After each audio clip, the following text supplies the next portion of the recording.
नमस्कार दोस्तों, आज के हमारे इस वीडियो में हम आपके लिए सफला एकादशी व्रत की कथा लेकर आए हैं। एक समय की बात है जब महाराज युधिष्ठिर भगवान श्री कृष्ण से अत्यंत महत्वपूर्ण प्रश्न पूछते हैं कि हे जनार्दन, पौष मास के कृष्ण पक्ष में कौन सी एकादशी आती है और किस प्रकार इसका पालन करना चाहिए, कृपया करके इस बारे में मुझे बताएं। युधिष्ठिर महाराज की सुनकर भगवान केशव बोले, हे धर्मराज, पौष मास के कृष्ण पक्ष में आने वाली एकादशी का नाम सफला एकादशी है। इस एकादशी के दिन भक्तों को भगवान नारायण के विग्रह की पूजा अर्चना करनी चाहिए। मैं आपको सफला एकादशी की पौराणिक कथा सुनाता हूँ, ध्यान पूर्वक सुनिए। एक समय पंचावली नाम की एक नगरी थी, जहाँ माहिष्मत नाम के एक अत्यंत पराक्रमी और धर्मनिष्ठ राजा राज्य करते थे। उनके 4 पुत्र थे। राजा का सबसे ज्येष्ठ पुत्र लुम्पक सदैव पाप कर्मों में लिप्त रहता था। स्त्री दुराचार, जुआ खेलना, ब्राह्मण और शास्त्रों का अपमान करना, वैष्णव की निंदा करना उसके लिए सामान्य कार्य थे। उनके इस पाप कर्मों का असर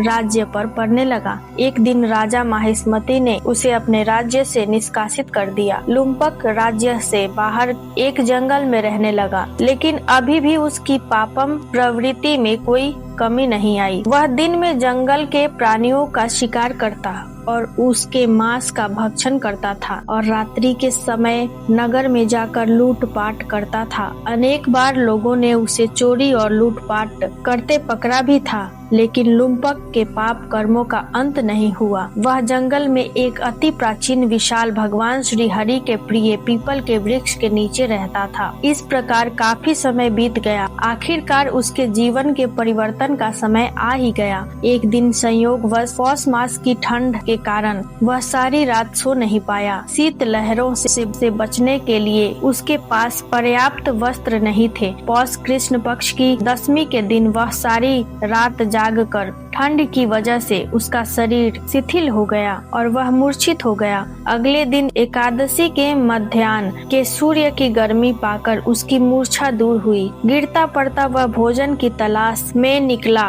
पशुओं को मारने में असमर्थ था, अतः पेड़ के नीचे गिरे हुए फल उठाकर वह वापस उसी पीपल के वृक्ष के नीचे आ गया। उस समय तक सूर्यास्त हो चुका था। इस असहाय स्थिति में अपने पूर्व जन्म के कर्मों के कारण उसने भगवान नारायण को याद किया और कहने लगा कि हे प्रभु, मेरी क्या स्थिति हो गई है। अब यह फल आप ही को समर्पण करता हूँ। इन फलों से आप ही तृप्त हो जाइए। उस रात्रि ठंड के कारण वह सारी रात जागता रहा और भगवान का स्मरण करता रहा। इस प्रकार अनजाने में उसका एकादशी के व्रत का पालन हो गया। अनजाने में की गई इस तपस्या से भगवान प्रसन्न हो गए। अगले दिन सूर्य उदय होते ही एक सफेद तेजस्वी घोड़ा लुम्पक के पास आकर खड़ा हो गया। उसी क्षण एक आकाशवाणी हुई, हे वत्स, यह घोड़ा तुम्हारे लिए आया है। भगवान नारायण की असीम कृपा और सफला एकादशी का नियम पूर्वक पालन करने के कारण तुम्हारे समस्त पाप नष्ट हो गए हैं। अब तुम इस घोड़े पर सवार होकर अपने पिता के पास अपने नगर में वापस चले जाओ। तुम्हारा राज्य तुम्हें वापस मिल जाएगा।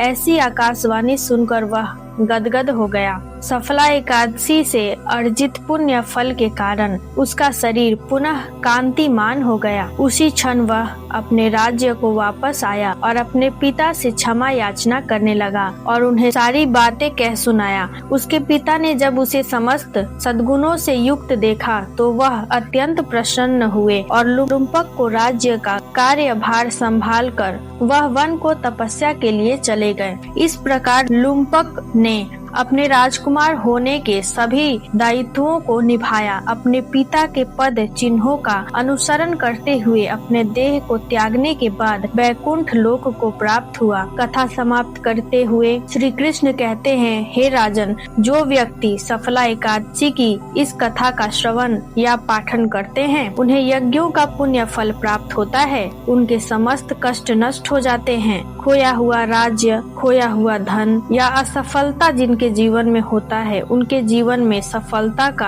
आगमन होता है।